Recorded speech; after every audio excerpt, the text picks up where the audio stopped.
Have you noticed a shift in the dating world? Are women setting the bar impossibly high? Many successful men are left wondering, are modern women simply undateable? This isn't about pointing fingers or fueling a gender war. It's about understanding the dynamics at play and navigating the complexities of modern relationships. Let's delve into the expectations, societal norms, and legal realities that shape how men and women interact in the 21st century. By understanding these factors, we can begin to bridge the gap and foster healthier, more fulfilling relationships. The goal is not to cast blame, but to shed light on the challenges both men and women face. Imagine this. A man and a woman meet for a first date. He's nervous. She seems distant. She spends the entire date glued to her phone, barely acknowledging his presence. He leaves feeling frustrated and rejected. This might seem like an exaggerated scenario, but it reflects a growing trend in modern dating. Women, often encouraged by social media and skewed expectations, seem to be holding men to unrealistic standards. This isn't about demonizing women. It's about recognizing a pattern that leaves many men feeling disheartened and disillusioned. The dating world should be about connection, not a competition for who can appear the most aloof or disinterested. One of the most common complaints from men is the expectation that they should shoulder the financial burden in dating. This often includes paying for dinners, movies, and other date-related expenses, which can add up quickly. While this was the norm in the past, times have changed, and so have relationship dynamics. Today, many couples are opting to split the bill or take turns paying for dates, reflecting a more balanced approach to financial responsibilities. Men are increasingly finding themselves expected to pay for expensive dinners, lavish gifts, and extravagant dates, regardless of whether a relationship blossoms.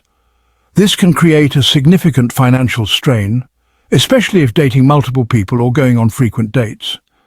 The pressure to impress with high-end experiences can overshadow the true purpose of dating, which is to get to know each other and build a connection. Extravagant dates and luxurious gifts can sometimes set unrealistic expectations for the future of the relationship. This expectation of financial support, often before a meaningful connection is established, can feel like a transaction rather than a genuine attempt at building a relationship. It can lead to feelings of resentment and dissatisfaction if one party feels they are giving more than they are receiving. It's not about men being unwilling to invest in a partner, but rather a desire for reciprocity and mutual respect in the early stages of dating. Simple, heartfelt moments like sharing a laugh or enjoying a walk in the park can be just as meaningful as expensive dinners and gifts. Building a relationship on mutual respect and shared experiences can lead to a more fulfilling and balanced partnership in the long run. The term high-value male has become ubiquitous in online dating spaces. It suggests that men must achieve a certain status financially, physically, and socially to be considered desirable. This creates a pressure cooker environment where men are constantly striving to meet an ever-evolving set of standards. But what about the high-value woman? The concept seems less defined, often focusing on physical attractiveness or social media presence. This double standard creates an imbalance in the dating dynamic, leaving both men and women feeling inadequate or pressured to conform to unrealistic ideals. Section 5. Meet Emily, a cautionary tale.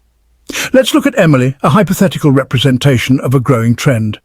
Emily is attractive, successful in her career, and active on social media. She wants a partner who matches her ambition and success, but she's also quick to dismiss men who don't meet her exacting standards. She views dating apps as catalogues, swiping left on countless profiles without giving many a chance. Emily embodies a sense of entitlement and a lack of empathy for the men she encounters.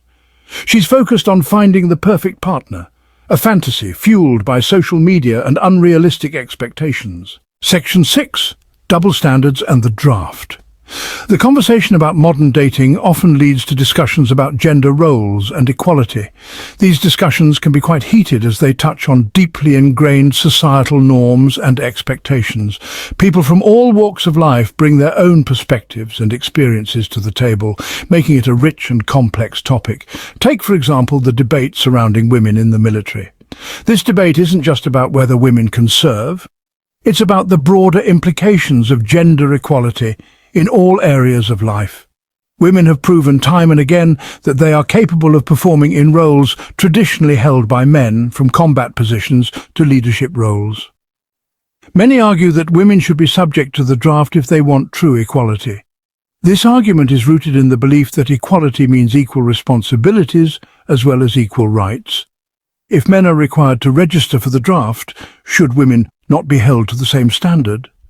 This argument highlights a perceived double standard, where women demand equal rights but are hesitant to shoulder the same responsibilities as men.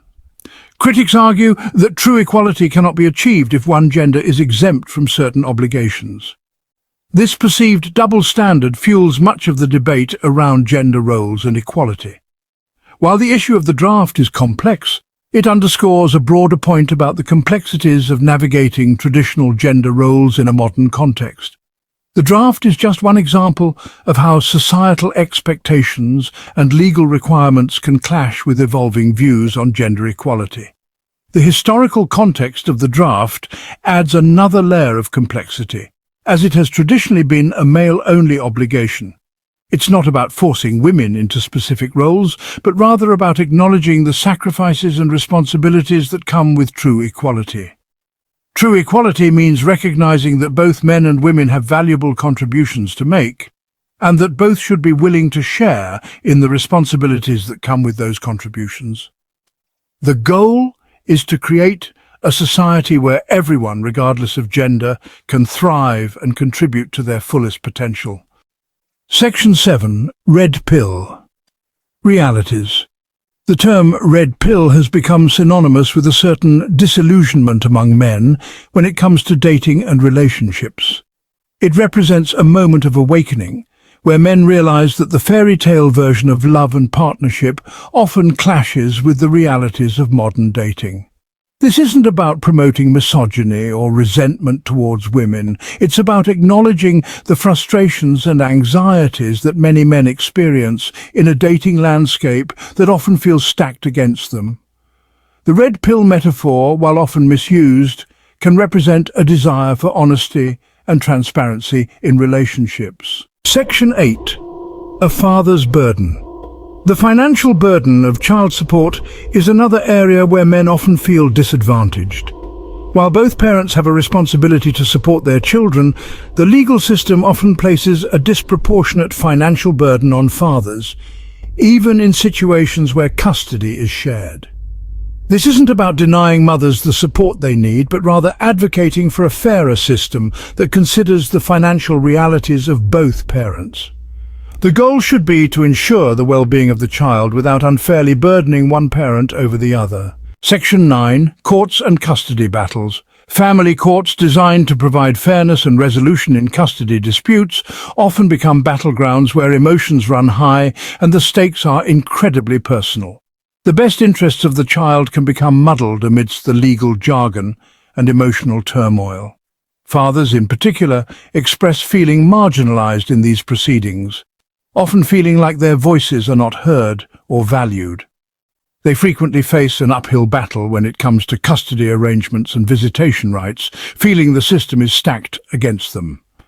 This isn't to say that mothers are always given preferential treatment, but rather to highlight the need for a more balanced and equitable approach to family law. An approach that ensures both parents have a fair and equal voice in the proceedings, and that neither parent feels sidelined or disregarded. The focus should always be on the child's well-being, ensuring that their needs and interests are at the forefront of any decision made. Achieving this requires a system that treats both parents fairly, recognizing the unique contributions each parent can make to the child's life, a system that fosters cooperation and mutual respect rather than conflict and competition. Section 10. Navigating the dating minefield. So how can men and women navigate this complex and often frustrating dating landscape? It starts with open communication, honesty, and a willingness to challenge preconceived notions. Men should feel empowered to express their needs and expectations without feeling labeled as entitled or old-fashioned. Women, in turn, should be open to understanding the pressures men face and challenging the double standards that persist in our society. It's about finding a balance where both partners feel respected, valued and heard. It's about moving away from transactional dating and focusing on building genuine connections based on mutual respect, understanding and shared values. Section 11. A hopeful future. The dating world might feel like a minefield, but it doesn't have to be a hopeless endeavor. By acknowledging the challenges, engaging in open and honest conversations, and challenging outdated societal norms, men and women can create a more fulfilling and equitable dating landscape. The key is to approach relationships with empathy, understanding, and a willingness to break free from the constraints of outdated gender roles. The future of dating lies in our collective ability to communicate, connect, and build relationships based on mutual respect and genuine affection.